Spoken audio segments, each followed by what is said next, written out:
Most of the world, the political left in particular, was blindsided by the results of the 2016 election. To say that some are having a hard time coming to terms with the words President Trump and what the next 4 to 8 years will bring would be an understatement.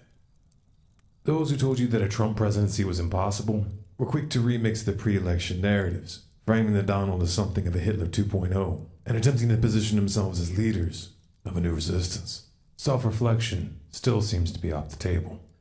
On the other end of the spectrum, you have those who took Trump's promises at face value and who actually believe he will make America great again, proclaiming the dawn of a new age of conservatism as the stock market rose to record highs before he actually took office. Let's just cut to the chase. Is Trump going to usher in a new era of prosperity and innovation, or is he going to be the one standing in the center ring when the circus tent comes down? Remember, some voted for Trump as a political Molotov cocktail. Trump is a businessman, you say. He's going to make things happen. Cut taxes, cut regulation, invest $1 trillion in infrastructure, including a ginormous wall, punish companies that move factories overseas, rebuild the military, restore relations with Russia, start a trade war with China, and a new arms race would create jobs. There's a lot to unpack there, and those debates are worth having. However, much of this hinges on a variable that Trump doesn't control: the Federal Reserve.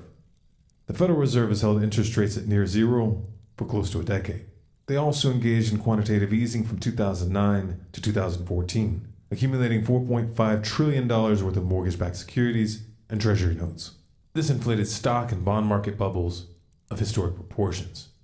When a friendly face is in the White House, crashes are typically attributed to a war, terrorist attack, or some other external variable.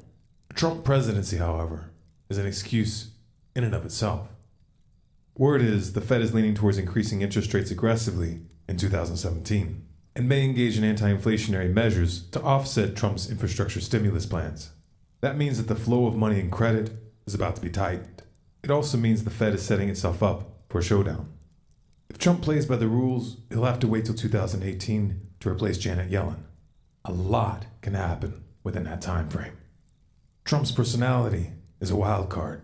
He's impulsive, he fights dirty, fights to win. If Trump goes to war with the Federal Reserve, this could get out of hand in ways that most can't even imagine, especially when geopolitics are factored in.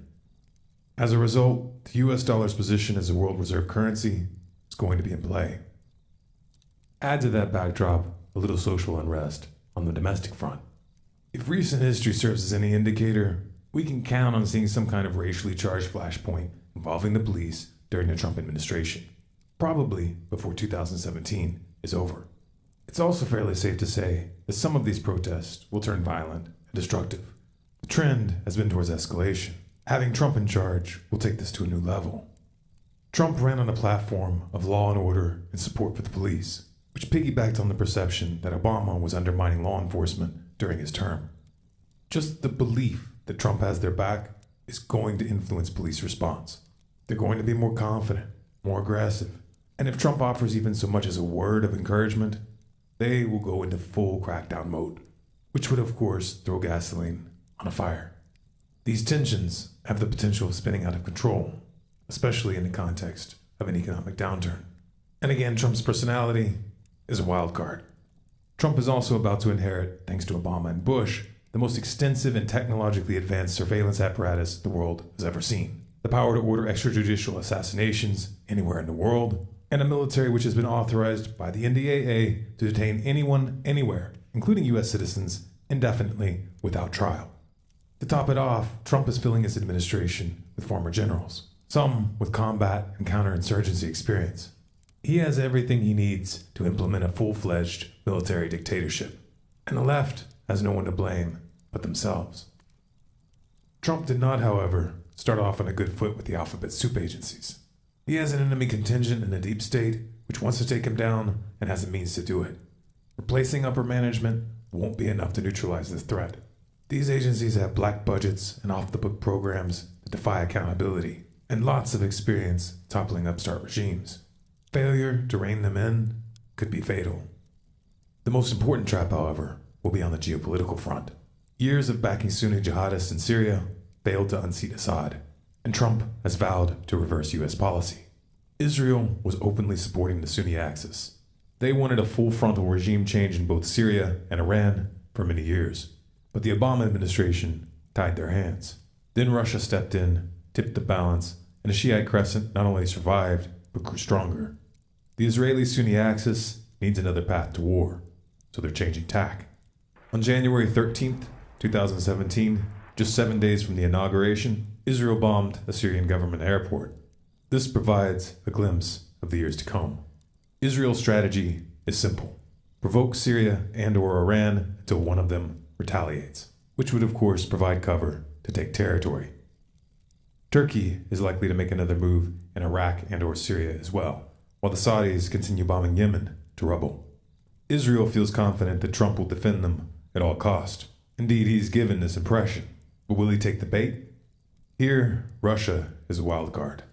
What happens if Russia moves quickly to provide Syria and Iran with the means of defending themselves?